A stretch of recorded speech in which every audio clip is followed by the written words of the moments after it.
fellow constitutionalists. In this video, we're going to talk about the Humanist report and Mike Figueredo and how he's throwing the Democrats who voted for Donald Trump in 2016 under the bus.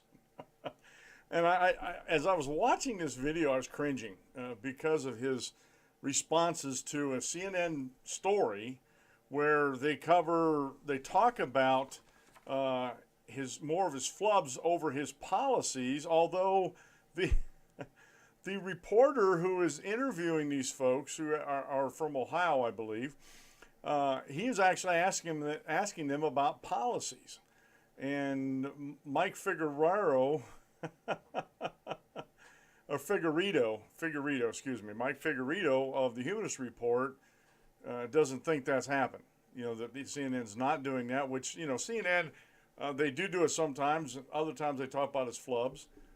But to throw Democrats under the bus because you don't agree with them because they switched and voted for Trump and are happy with what Trump's doing is very problematic for your side of the spectrum, as it were. So I got about 8 clips here we're going to go through. I'm going to play them one at a time, and I'm going to tell you what each clip is going to be to begin with. Now, the first clip, they're asking him, you know, how Trump's doing, if he's doing a good job, and then some of them actually said that he's doing better than expected. So give this a listen real quick here. 2016, according to the Mahoning County Board of Elections, approximately 7,000 registered Democrats switched parties to become Republicans. He said he's going to make America first and he's going to bring jobs back. Donald Trump said you're in lousy trade deals. We fixed that, the jobs can come back. Something that he said that really sticks with me is that he wants to give the power back to the American people, and that's something that I can certainly get behind. I'm with a pastor, a stay-at-home mom, a student, a machine shop worker, and a union member. Democrats or raised in Democrat families who crossed over to vote Trump. We're 1 year in. How's he doing? Fantastic. Phenomenal. Great. Better than I ever would have dreamt. I mean that sincerely. Really? Oh, yeah. Derek? Yes, I agree. Absolutely. Yes, he's doing wonderful. He's staying on task.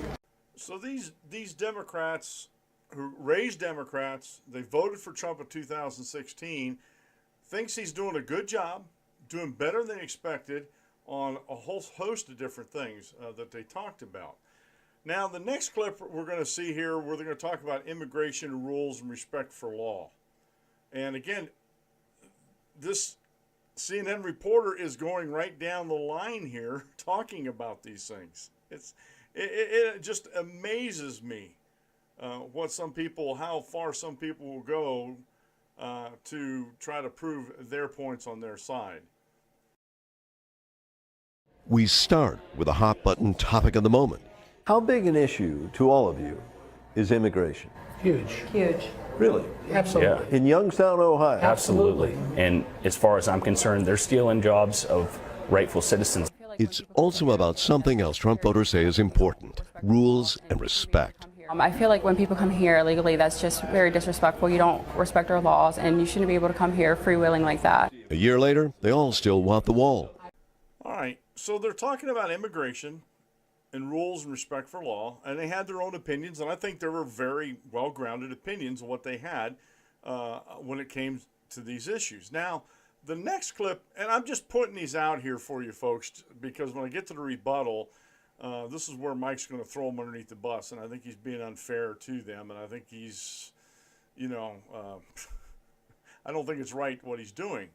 The next one we're going to talk about here is the Trump tweets, and is he a racist? And again, this is something that the left, my Facebook antagonists and everybody, have been going on and on about how he's a racist and they don't like his tweets and everything like this. I don't like all of his tweets myself personally, but you know, that's the way he's communicating. Social media is where it's at, and I think what the regressives like Mike's doing is they're mad because he's actually tapping into something that used to be, or what they thought used to be, just a Democrat domain. So here's the next video clip here real quick.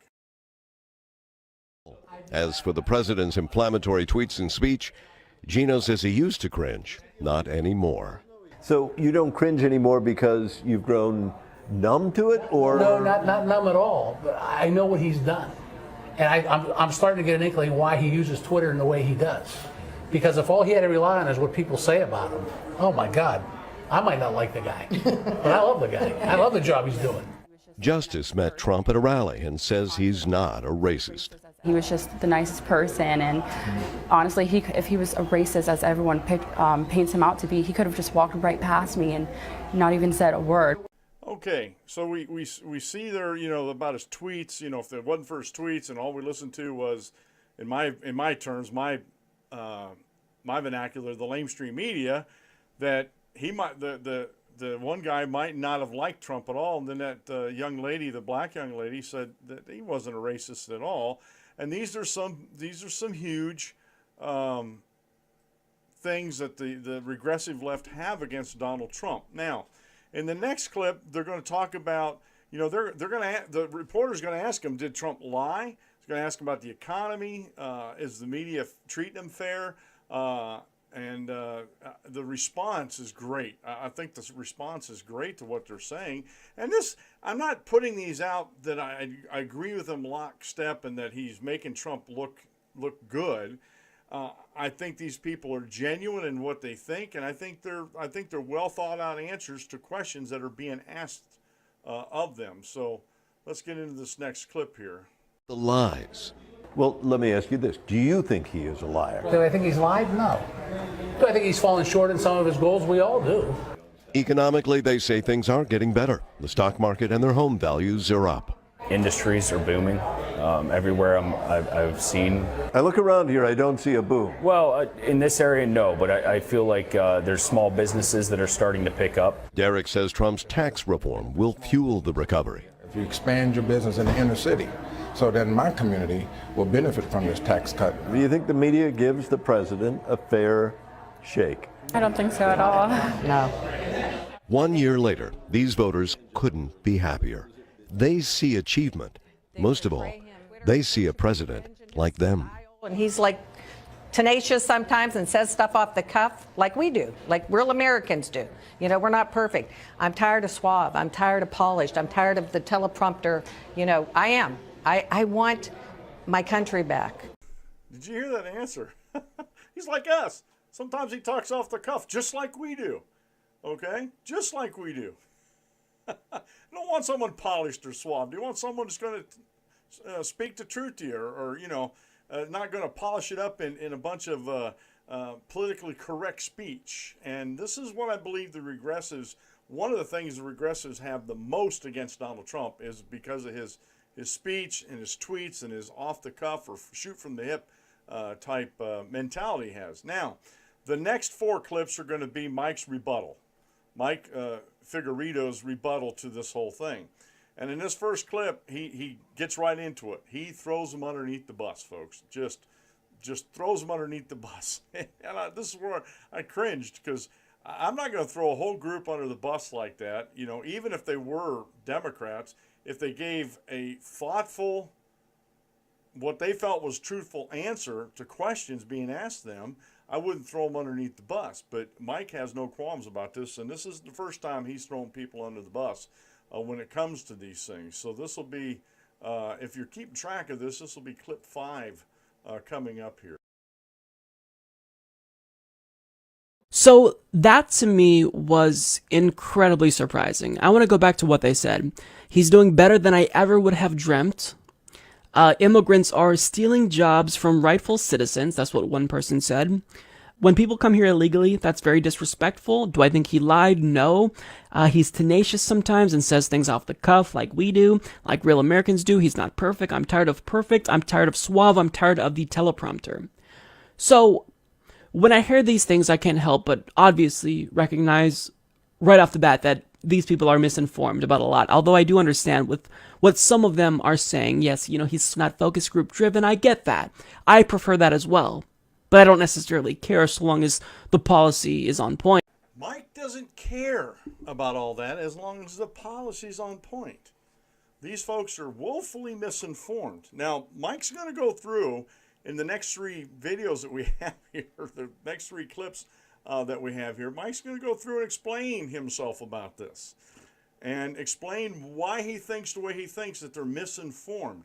And this is where, and I believe Mike is like a lot of other regressives out there. This is where starts going wrong himself. These next couple clips here. And this next one here, he's going to talk about the media. He's also going to talk about polls. When we come back, I'll mention a couple things about them and why I don't think he's particularly correct in his pronouncements of these things.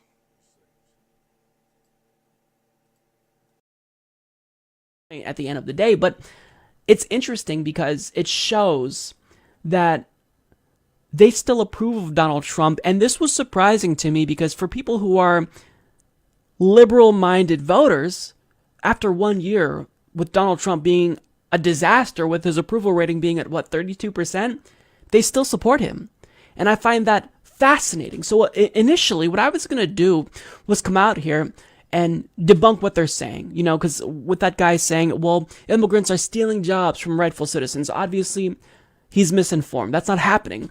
But rather than basically debunking what they're saying point by point, I think that honestly, the media just isn't educating the public about the most harmful policies that Donald Trump has implemented. The media is not educating the public enough about the harmful policies of Donald Trump. Now, like I said, I can't agree with all of his policies. I didn't agree with him when he bombed that air base in Syria. I didn't agree with that at all. But his other policies, I can't outright just tell you that I disagree with them. And so he thinks the media is not doing their job. Mike thinks it's the media's job to educate Americans. If I personally had to rely on the media to educate me, I would be pretty ignorant. Because there's a lot of other sources outside the media that we can actually educate ourselves on and actually get the facts right about certain things, about just about everything. Okay? So, again, he talks about how the media is supposed to be educating them. And then the other thing that I thought was very, very telling here was he was citing the approval polls. And these are some of the same pollsters. Almost all of these pollsters that CNN uses or anybody's using that talks about President Trump's approval ratings are the same polls that were being used up until November 8th of 2016 when President Trump won the election. All these polls are saying that Hillary Clinton was going to walk away with it without a contest. It was over. You might as well give her the presidency now. These are the exact same polls. And so I don't look at the polls. I rarely look at polls. When I cite them, I usually go back in. There's a reason why I cite them, and I cite the metrics to them, and just to give you a flavor of what people are thinking about. But to cite the polls as a fact, that is a bad policy to have, and Mike just did it right there. You shouldn't be citing the polls as fact. You can use them as examples, but to cite the polls, his approval ratings are way down, so, something's going on here. Where, again, during the 2016 election cycle, the one thing I was going on, and it wasn't even scientific, was the size of the audiences at Trump rallies, campaign rallies, compared to Hillary's. There was no comparison. They were huge, to borrow Donald Trump's term, huge compared to Hillary's. And I said, just this comparison alone, he's going to win the presidency. The heck of what the polls say, just this comparison alone. And I was right. And all the polls were wrong. And this is, again, this is one of these arguments, actually two in here. It's not the media's job to educate people. It's the media's job to report the news. Report it unbiasedly and accurately and report both sides of a story. And to cite polls as facts is a very dangerous thing to do. Now, in this next clip, I've got two more clips to go. In this one, Mike's going to complain about how the media is not hitting Trump on policy. Then he goes over a couple of them. He talks about Roy Moore and the Roy Moore endorsement and the emoluments clause, and we'll pick up on that here right now. But their assessment of Donald Trump completely omitted policy. Now, to be fair, I don't know if they had some other policy analysis, but I take it they probably didn't. And in assessing his first year in office, they focused on the flubs, not the policy. And I can't help but think that this is why normal Americans think that Donald Trump is doing a good job, because the media is doing a terrible job at educating the people on his most harmful policies.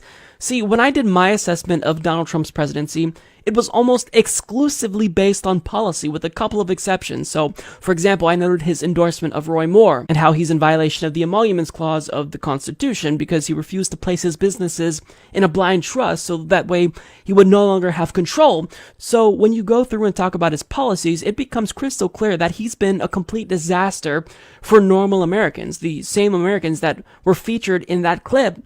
But when you simply make fun of him because he mispronounced Namibia, or because his dentures were about to fall out during a speech, even though that's funny, I mean, CNN is one of the most widely watched cable news networks in America. Leave the memes to us. I mean, jackass YouTubers like myself, we should be the ones making fun of Donald Trump and memeing Donald Trump, which we do, but we should always rely on the biggest source, I mean CNN, for policy, but anytime I tune into CNN, at least, it's completely bereft of policy. All right, folks. There's a lot to unpack in that little clip there. He was complaining about how the media wasn't hitting Donald Trump on policy. And now he's calling CNN the media. CNN isn't the only game out there, but neither is Fox News. And honestly, I rarely use Fox News as a source anymore. I go to other more Main Street media and also other research that I have found to be accurate as far as different sources for research. So CNN, he's complaining that when he calls the media, he's talking about CNN because CNN's his boy or his go-to for news source. And that's a very, very big problem because CNN, more than any other news outlet, even though they're the most watched, I'm told they're the most watched in the world, not let alone America, but they're also been found to be the most, let's say, the least accurate, as it were, the most untruthful when it came to actual stories and how they got the moniker of fake news hoisted upon them by a bunch of different people, including Donald Trump. Mike Dice is another one that calls them fake news and has a lot of good videos on the actual fake news that CNN puts out. Now, he went in and he started talking about, and if you're watching the video, you've seen a bunch of his initiatives, Trump's initiatives that he felt that were wrong for America and were destructive to America. A lot of those are a matter of opinion. And a lot of those, especially with the Roy Moore endorsement, okay? The Roy Moore sex accusations that came up, and I haven't watched all of Mike's videos, so I'm just going to put this disclaimer here. I don't think he's acknowledged that this whole sexual assault or sexual harassment accusations against Judge Roy Moore, they all fell apart, completely fell apart. And a lot of them were falling apart before the election. They fell apart after the election, and he doesn't go into some of the chicanery that was going on with the Democrat Party, doing robocalls, telling folks down there that if they vote for Roy Moore, people will know who they voted for. And that scares a lot of people out of voting to think that they're going to be outed because they voted for somebody. And then he talks about the Emoluments Clause. And here's another point where Mike is very weak on, and that's the Constitution. And this is where regressives are very, very weak on the Constitution. Nothing in the Constitution says that the President of the United States has to put his businesses in a blind trust. There is nothing in that. Matter of fact, you don't hear them criticizing the Founding Fathers and the framers of the Constitution, who were all businessmen who got wealthy off of trade with their agricultural commodities that they grew on their farms and their plantations and stuff like that. You don't hear them complain about that because you know what? They kept their farms and they kept making money off of those farms while they were in office. So what regressives are doing they're taking the Emoluments Clause and reading something into it that isn't there. Now, Donald Trump signed the whole business over to his sons. And even if, let's just say, let's play devil's advocate here real quick. Even if he would have signed him over into a blind trust, would that keep somebody that's unscrupulous from trying to pass laws that would benefit the businesses that he knows he has in a blind trust? So I would rather have these things out in the open so we can keep an eye on them. So this is a dead horse that Mike keeps beating over and over and over again, that regressives keep beating over and over and over again about the emoluments clause. I guess they feel if they beat this horse enough that people start to think it's true. But I think this election, more than any election in the past, the 2016 presidential election, more than any other election in the past, has shown light where light has never been shown before, and that is on conservative issues, on constitutional issues, and what the difference is between those and Democrat issues and regressive issues that Hillary Clinton, Bernie Sanders, and folks like Mike want to try to push and force on the American people. Now, this last clip here is, again, this is part of Mike's rebuttal, and he's talking about in this last clip where the media is not holding Trump accountable. Give this a listen quick. When I watched that segment, at first I was puzzled as to how they could possibly come to the conclusion that Donald Trump's first year was a success, especially if they were Democrats before. But when you look at the media, it all becomes crystal clear. It's because the media just isn't sufficiently holding Donald Trump accountable. The media is not sufficiently holding Donald Trump accountable. This media, the lamestream media that Mike touts as all-powerful, all-knowing, can't do any wrong, I think they've been harder on President Trump than they've ever been on any other president, bar none. And again, for full disclosure, I did not vote for Donald Trump. I'm not a Republican. I'm not a Democrat. I'm not an independent either. I'm a member of the Constitution Party. I'm a constitutionalist. I'm a constitutional conservative. And so when I see these dishonest things being put out by guys like Mike, it makes me wonder if his message is actually getting through to folks. I know he has a way bigger following than mine. I don't do this to try to garner a following for myself.